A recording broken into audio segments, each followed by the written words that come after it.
92.1. Énergie. Ça a été une grosse nouvelle hier, puis j'étais bien fier d'être centricois hier quand j'ai vu la nouvelle aboutir sur mon fil Twitter, comme quoi on avait décidé de... Tu sais, les abris pour itinérants de Mike Ward que Valérie Plante a décidé de rejeter du revers de la main, mais nous autres, on va y prendre, on va faire de quoi d'intéressant et on va s'occuper de notre population qui est peut-être un peu plus... qui vit ça un peu plus difficilement l'hiver. Les itinérants, les personnes en situation d'itinérance, c'est pas facile pour eux autres. Puis tu sais, on a connu des grands froids dans les derniers jours, puis on imagine qu'un petit abri de même, c'est pas de trop. Et vous l'avez connu, mesdames, messieurs, comme Cerbère des voltigeurs de Drummondville pendant 2 saisons. Mais si on va juste un peu plus loin, ça a 20, on le connaît, Victo, comme étant le maire de Victoriaville, Antoine Tardif. Comment ça va, monsieur le maire? Ça va bien, bon matin. Hey, dis-moi, pourquoi je veux qu'on se parle ce matin? Je veux savoir comment que ça s'est passé. Est-ce que c'est vous qui avez levé la main, monsieur le maire, ou bien on vous a approché? Comment se sont déroulées les dernières heures dans ce dossier-là? En fait, j'ai suivi le dossier un peu comme tout le monde dans les médias. Puis nous, à Victoriaville, on vit pour la première année une situation d'itinérance sur le territoire. Donc, on a mis sur pied une maison d'hébergement temporaire. Mais malgré ça, il y a encore des gens qui sont dehors sans toit. Donc, quand j'ai vu passer l'embroglio avec la Ville de Montréal, j'ai communiqué avec Daniel Grenier, qui est un Victoriavillois, humoriste, ami de Mike Ward. Puis j'ai dit, est-ce que c'est vrai que Mike cherche des emplacements pour ses abris? Puis il a dit, ça sera pas long, je vais vérifier. Il a parlé avec Mike Ward. Mike Ward a dit, si Victoriaville sont prêts à en prendre, je serais bien content. Son agent m'a appelé. Puis à partir de là, on a évalué nos besoins et on a mentionné qu'on était prêt à en prendre 5. Et là, comment ça va fonctionner? Parce que Mike Ward semble avoir levé la main et avoir dit yes, on a trouvé pour les déplacer vers le centre du Québec. Mais là, le déménagement va se faire quand? Est-ce que ça va se faire dès cette semaine? On nous a dit que dans l'instant d'une semaine à peu près, on devrait les recevoir. Nous, entre-temps, notre comité, avec tous nos organismes communautaires, est en marche pour analyser à quel endroit exactement dans la ville on veut les installer pour s'assurer qu'ils soient en proximité avec nos différents services d'accompagnement qu'on a aussi. Il faut dire, à Victo, on a 70 organismes communautaires là, qui sont déployés sur le terrain. Puis rapidement, justement, en les rencontrant hier, eux autres, ils ont levé la main, ils ont dit oui, on a une situation criante, puis on va les prendre, puis on va s'assurer qu'on les utilise efficacement. Puis, tu sais, n'importe qui dort dehors en ce moment, là, aux températures qu'on connaît, là, je pense que c'est une situation urgente. Donc, je ne sais pas pourquoi ça n'a pas fonctionné à Montréal, mais en tout cas, chez nous, ça marche, puis ça va permettre d'offrir un toit à ces gens-là démunis en ce moment. Pourriez nous la décrire peut-être, monsieur le maire, à quoi ça ressemble? J'ai décrit ça un peu comme un abri de fortune. Là, c'est fait en bois. Ça ressemble un peu au genre de cabane pour la pêche à Sainte-Anne-de-la-Pérade. Est-ce que je me trompe?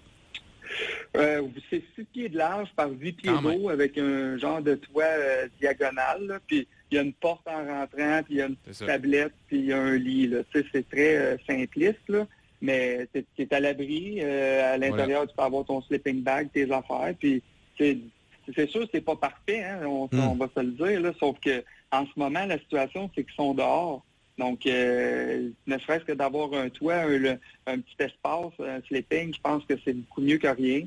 Puis, ça n'empêche pas qu'il va falloir se pencher quand même sur la situation à plus long terme. Là. C'est une nouvelle réalité chez nous. Là. On a été interpellés avant les fêtes au conseil municipal, puis ça s'était jamais vu à Victoriaville. Donc là, on prend le taureau par les cornes et on fait ce qu'on peut pour adresser la situation. Monsieur le maire, évidemment, moi, quand je pense à itinérance, je pense à des plus grands centres. Je pense à Québec, je pense à Montréal. Évidemment, c'est l'image qu'on a d'un itinérant qui va peut-être se diriger vers des plus grands centres comme ça. J'imagine que vous avez les chiffres pour la ville de Victoriaville, c'est comprenable parce que vous êtes le maire. Mais au centre du Québec, est-ce que vous les avez, les chiffres, à savoir il y a combien de personnes qui sont pas en mesure de dormir sous un toit chaque soir? Est-ce qu'on les a, ces chiffres-là?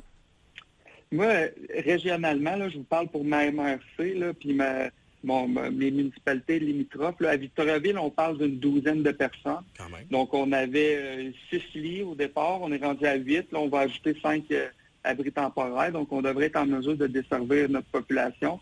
Puis, dans les municipalités avoisinantes, on parle d'une 30aine de personnes là, qui sont sans logis en ce moment. Et pour t'aider un peu, Pierre-Luc, là-dessus, j'avais fait des recherches avec l'Ensoleillement, qui est dans tout le centre du Québec. On parlait de 600 personnes dans la dernière année. Ça avait augmenté avec la pandémie. Habituellement, c'est plus 300 à 400 pour tout le centre du Québec quand même. Mais chapeau, monsieur le maire, parce que, tu sais, des fois, on dit, c'est trop long avec la paperasse. Vous voyez, on s'est tourné rapidement. Donc, c'est un peu ça d'être proactif, hein, monsieur le maire. C'était ça qui était important, d'agir rapidement là-dedans. Tout à fait.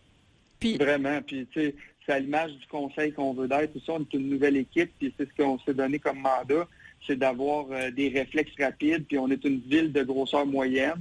Puis tant mieux si on peut réaliser des choses chez nous qui sont plus difficiles à réaliser dans des grands centres.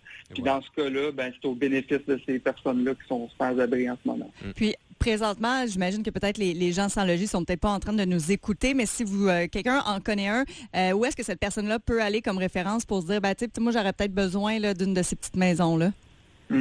Directement à notre maison d'hébergement actuelle qui reçoit ces personnes-là qui sont en itinérance, ou à même notre corporation de développement communautaire des Bois-Francs à la place Rita Saint-Pierre. Il y a plus de 36 organismes communautaires qui sont logés là, qui sont à pied d'œuvre pour accompagner toutes les personnes plus vulnérables de notre ville, mais encore plus spécifiquement les gens qui sont dans la rue en ce moment. Eh bien, monsieur Dardy, monsieur le maire, vous avez fait rayonner le centre du Québec à grandeur de la province hier, puis on souhaite de passer une belle journée. Et on se dit go voltigeur à la gang. Parfait?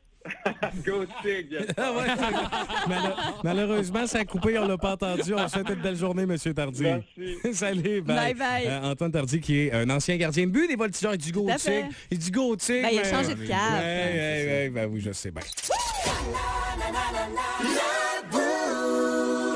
92.1 Énergie.